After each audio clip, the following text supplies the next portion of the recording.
Hi guys! Andito ako para i-review itong Maxi Peel Concealing Cream. I'm in the shade of Pear. And sabi dito, moisturizing, lightening, makeup base, and sunblock.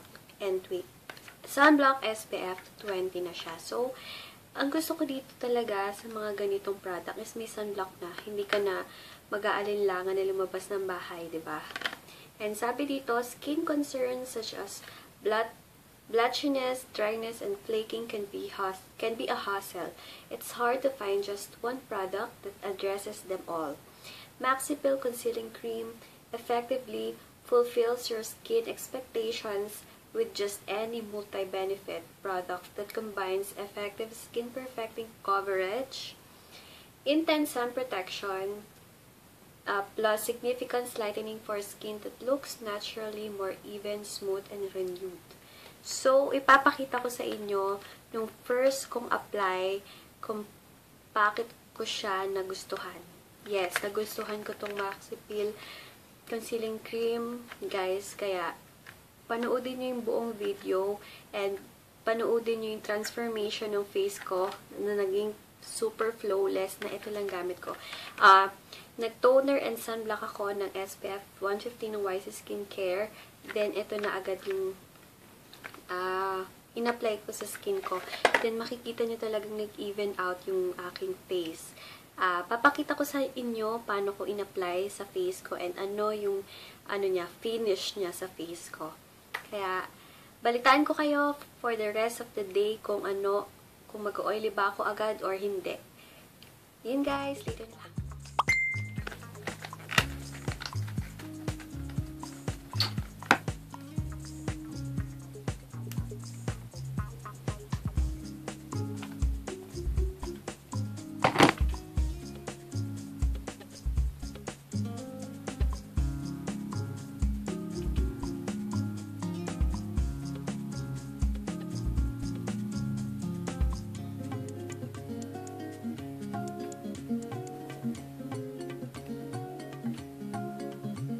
Nag-match siya kung napapansin nyo kaysa dito. So, very good Maxi Peel. Okay? Sa kabila naman.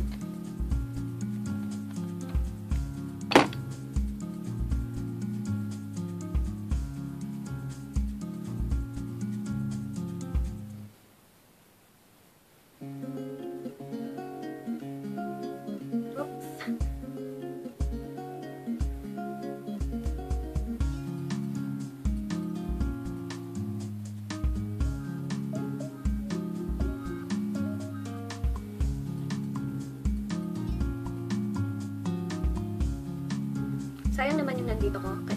Kaya masayang, sa leg ko nilang ilalagay. Oh my goodness. Nalagyan ko aking shirt. Ano ba yan?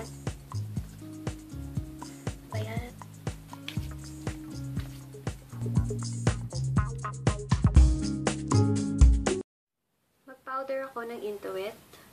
And nakita nyo kanina, diba? Oiling-oily yung face ko. Then, nung nag-trinay ko siya, nag-matte. Not so matte, pero, diba, nakaka-impress.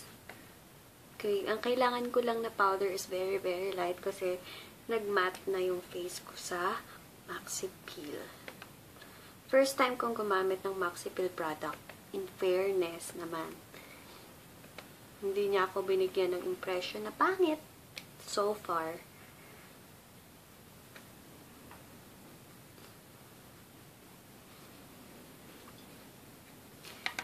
Okay, then lipstick.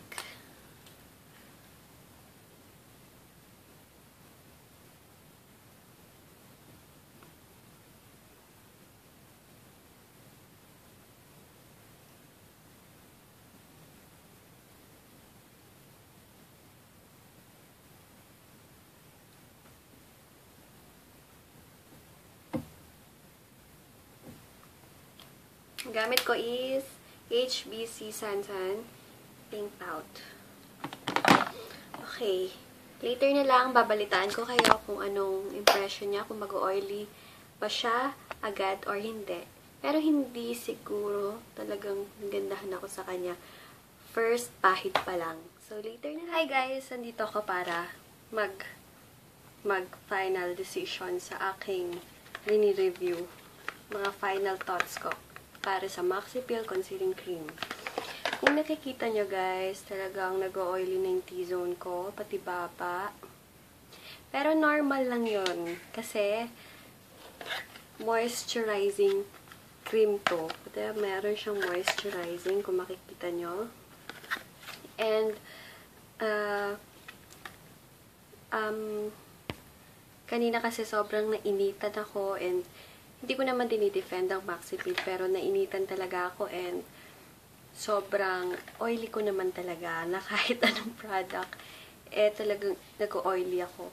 And, moisturizing cream din kasi siya, kaya that's why talagang nag-oily. Pero, tingnan nyo naman guys, kahit oily ako, hindi talaga siya pangit tingnan. Kung makikita ko dito sa mirror ko, okay lang, kahit hanggang mamaya ganito yung mukha ko. Basta, konting touch up lang yan, o kaya yung blotting paper, okay pa yan. Hindi na kailangan, na mag-powder ulit. Blotting paper na lang. Sa totoo lang, gusto ko siya. Gusto ko yung Maxi Peel Concealing Cream. Kasi ganda siya ng skin. Unang apply ko pa lang talagang kita ko na nag-matte yung face ko ng half. Then, parang, ang ganda ng finish niya sa mukha ko. Kaya, marirecommend ko tong Maxi Peel na concealing cream. Kung coverage ang hanap nyo, hindi siya maaasahan. And, para lang talaga siyang tinted moisturizer. Mas gusto ko to. Sa totoo lang ha, mas gusto ko ang Maxi Peel kesa yung na-try ko sa Pond's and yung Myra E. Try nyo tong Maxi Peel kasi sa akin, baka ito na yung araw-arawin ko pagkatapos ng sunblock na tinted moisturizer. Hindi na ako mag-BB cream or kung ano pa. Parang ito na talaga ang gusto ko. Kasi maganda naman talaga siya. Asahan nyo lang na mag-oily kayo. 2 o'clock ko to in-apply. Ano na bang oras? Ano ng oras? Mga 2:40 na. 2.5 hours pa lang sa akin. Pero nag-oily na. Pero that's fine naman sa akin. Hindi naman siya bothering talaga. And maganda talaga. Marirecommend ko to. Sana matry nyo. And yung price niya, hindi to mahal, promise. Nakalimutan ko na kung anong price na, pero makikita nyo to sa supermarket, Watson's, Mercury, sigurado meron ito. Kaya marirecommend ko tong Maxi Peel. Super. Ayan guys, sana may natutunan kayo kahit papaano, or meron kayong nagustuhan nyo tong video ko para sa Maxi Peel Concealing Cream. Ayan, mag-suggest lang kayo kung anong gusto nyo pang ipa-review sa akin, and mas masaya ako pag gano'n na may sinasuggest kayo sa akin. Ayun guys, sana nag-enjoy kayo, and please don't forget to like this video and subscribe. Bye guys! God bless!